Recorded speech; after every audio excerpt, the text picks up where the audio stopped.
Hey everybody, it's Glenn back in this video with the Marvel Legends X-Men Infinite Series Jubilee Build-A-Figure Collection Stryfe. Only at Toys R Us, which means coughing up to give money to my least favourite place to buy toys. But hey, my love for Marvel Legends outweighs my hatred for Toys R Us, so what you gonna do? The side of the packaging has a nice picture of Wolverine, yet it's a shame they haven't done character-specific side art like the Guardians of the Galaxy Infinite series. When it comes to the League of X-Men villains, up there with Magneto, Stryfe is not, so a few of you out there may be scratching your head just to who the heck he is, so I'll take a second to read the bio from the packaging back. Wielding powerful psionic powers, this evil time-travelling clone of Nathan Summers, better known to us as Cable, nearly eradicated mutant kind when he unleashed the deadly legacy virus. Then we have a picture of Stryfe staring at his own hand, seemingly fascinated by his palm.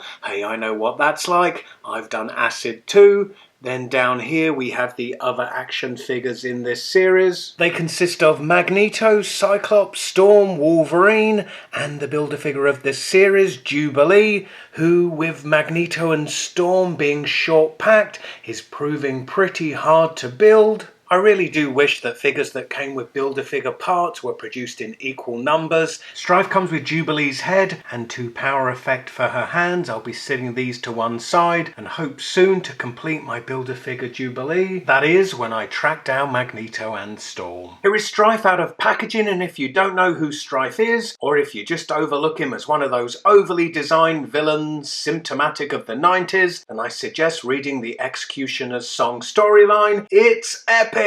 So as a figure, Stryfe reuses the Hyperion saber-tooth toxin body that we're all familiar with, I'm sure by now. But saying reusing underplays a lot of the work put into this one, as no doubt it's the highest budgeted figure in this series. Many original parts here, such as the arms and legs. Then other parts, such as the skirt and cuffs, are separate pieces. Then this upper part is glued over the Hyperion chest, and it's the part the cape is attached to on the back. The cape has a nice texture to it, and even though it's plastic, it has a nice fabric-like flow to it. The red is just the colour of the flat plastic though, and it would have really benefited from some shading. As would the face sculpt, yet even without shading, and with half his face being masked, you can tell from the expression on the half of the face you can see that he's a proper evil a-hole. Beyond the face sculpt, the helmet is nicely realised. It's the pinnacle of the character's over-the-top majesty. In real life, that must weigh a ton though. Stryfe must be constantly using every ounce of his telekinesis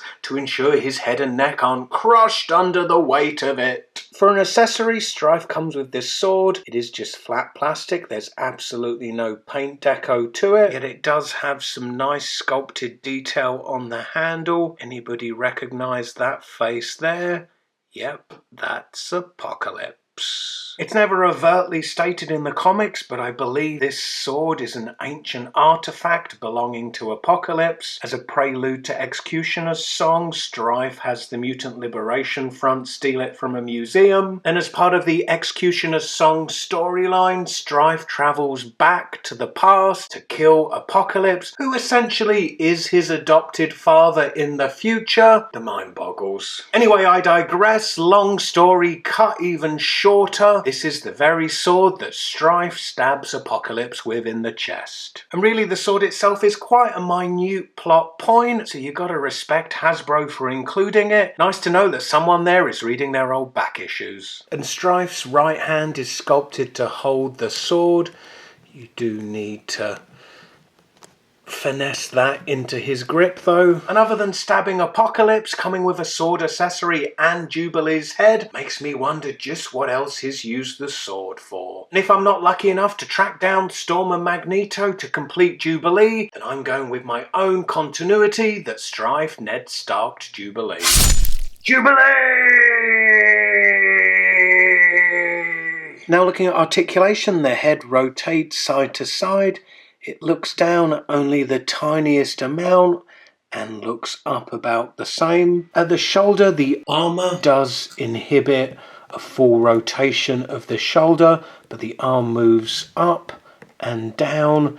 There's upper arm rotation. There's a double jointed elbow Then there's rotation at the wrist, and it is hinged, but it only moves up.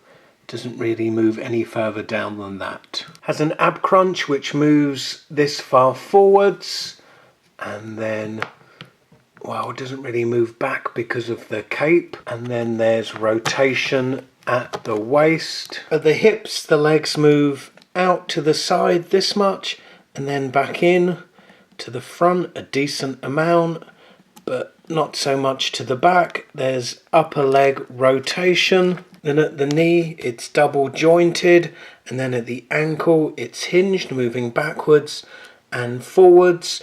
Plus it has that Hasbro ankle pivot that I love. And taking full advantage of that ankle pivot, here is Stryfe standing at his widest possible stance, still with both feet flat on the ground. Here is a side-by-side comparison of Stryfe with Toy Biz's old cable, and I believe Hasbro's cable is actually even shorter than this one. And with Stryfe being a clone, I guess you'd expect them to be the same height, yet Stryfe is substantially taller. All things considered, I give this Stryfe a recommend. Maybe that's just because in the 90s the only thing I loved more than the Spice Girls was reading X-Men comic books. Perhaps the appeal is just to those who, like myself, fondly remember that era. Anyway, for more Marvel Legend reviewing, click this video for Agent Venom. As ever, please help me out by giving this video a big thumbs up. Also remember to comment, share and subscribe. Check out the description beneath this video for links to my Facebook, Twitter and Instagram. Click those links and connect with me there too. Hope to see you in my next video. Bye.